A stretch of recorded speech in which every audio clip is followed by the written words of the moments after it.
Ayan, what's up dribblers at mga shooters, kamusta?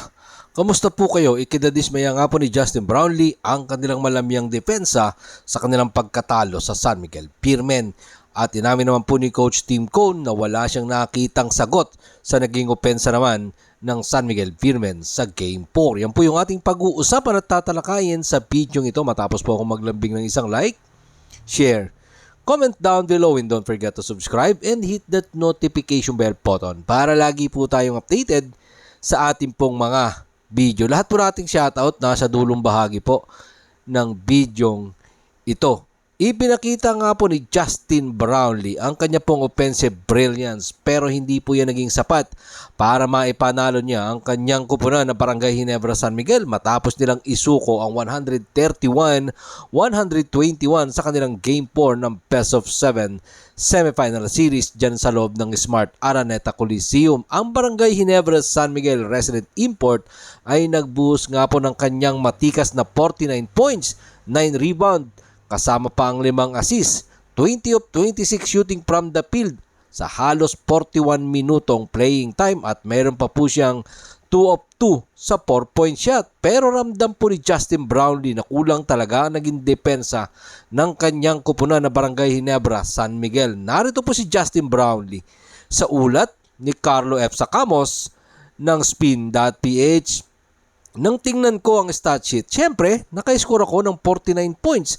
Naging offensive ako at sa tingin ko, buong kupunan. Sa tingin ko, maganda ang ginawa namin sa opensa. Pero ang kwento ng laro ay ang aming depensa. Hindi kami gumanap ng maayos sa depensa. Kasi nga mga shooters, pinayagan lang naman ng Barangay Ginebra San Miguel ang San Miguel Beermen na umiscore ng 131 points. Sinabi nga rin po ni Justin Brownlee na handang-handa ang San Miguel Beermen sa Game 4. Pero sa tingin ko naman, parehas naman po silang naging handa. Kasi nga, ang taas ng kanilang scoring, imagine 131, 121. Sa isang banda, tama yung punto ni Justin Brownlee na kulang talaga ang naging depensa ng kanya pong kupunan. Sinabi din nga po ni Justin Brownlee na hindi nga daw po katanggap-tanggap ang kanilang naging depensa. Narito pa po ang mga pahayag ni Justin Brownlee. Sa ulat pa rin po yan ni Carlo F. Sacamos ng Spin.ph. Pero kung nandun, ay sasamantalahin natin ang pagkakataon na baka maglaro sila ng masama o I'm sure parehas lang vice versa. Inaasahan namin na ang serye ay magiging mahirap, dagdag po yan ni Justin Brownlee. Pero credit nga daw po talaga sa mga players ng San Miguel Beermen na nakahanda, most especially eto nga pong si Junmar Fajardo na naging best player of the game sa kanya pong ibinuhos na 29 points, 16 rebounds, kasama pa po ang 3 assist. At dahil dyan, tinabla nga po ni Junmar Fajardo ang kanilang serye sa 2-2. Based on my observation, nagtataka lang po talaga ako bakit hindi na nga ipinasok si Justin Brownlee sa dulo ng 4th quarter.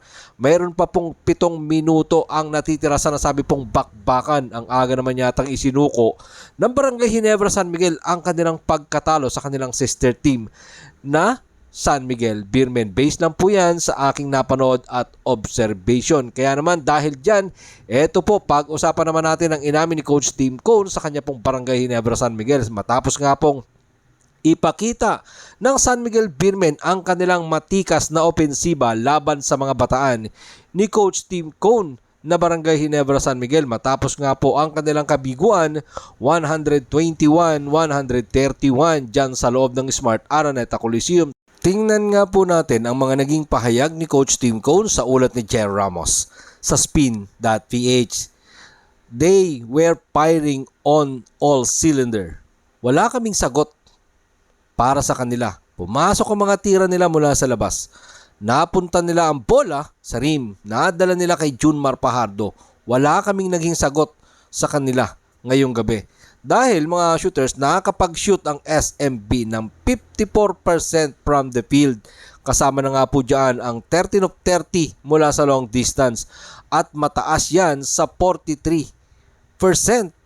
At pumitas din nga po ang San Miguel Beermen ng 50 rebounds. Samantalang itong Barangay Ginebra San Miguel ay meron lamang 35 rebound. At nadumi na din po ng San Miguel Beermen ang point in the paint.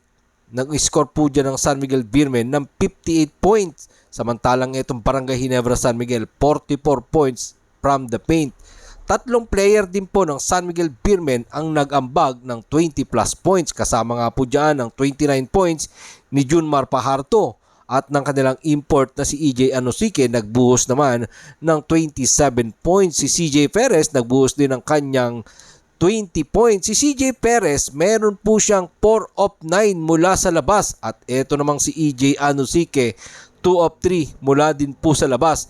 Nang pumasok ang ilang tira ng Barangay Ginebra San Miguel, medyo kontrolado na nga po ng San Miguel Beermen ang nasabing laban. Dahil dyan, tumabla na nga po ang serye sa 2-2 at umaasa mga Barangay Ginebra fans na gagawa ng major adjustment si Barangay Ginebra San Miguel head coach Coach Tim Cone sa kanilang Game 5 dyan sa loob ng Inares Center sa Antipolo City ngayong pong Friday yan sa ganap na alas 5 ng hapon para muling maibalik sa lamang ang Barangay Ginebra San Miguel sa kanilang best of 7 semifinal series. Narito po ang huling bahagi ng pahayag ni Coach Tim Cone, sa ulat pa din po yan ni Cher Ramos sa spin.ph. Basically, it's back to the drawing board. At aalamin natin kung ano ang magagawa natin sa susunod na pagkakataon. Yan po ang mga sinabi ni Coach Tim Cone, kaya let's see what happened sa Game 5 kung makakabalik ba ang Barangay Ginebra San Miguel or tuloy-tuloy na ang momentum ng San Miguel Beermen. Ang San Miguel Beermen, tatangkain po nilang kunin dito ang 3-2 win, 'di ba? At ganoon din yung Barangay Ginebra San Miguel. At for sure, talagang umaatikabong bakbakan po itong mangyayari dito sa pagpasok po ng Game 5. And of course, knowing Coach Tim Cone, re-rest back yan. Pero isa lang ang talagang hindi gumakuha ang logic, ang hindi pagpasok kay Justin Brownlee sa huling minuto ng bakbakan. Yan naman po ay aking sariling obserbasyon lamang. Maraming salamat po sa inyong panonood. Ano naman po ang inyong maging opinion?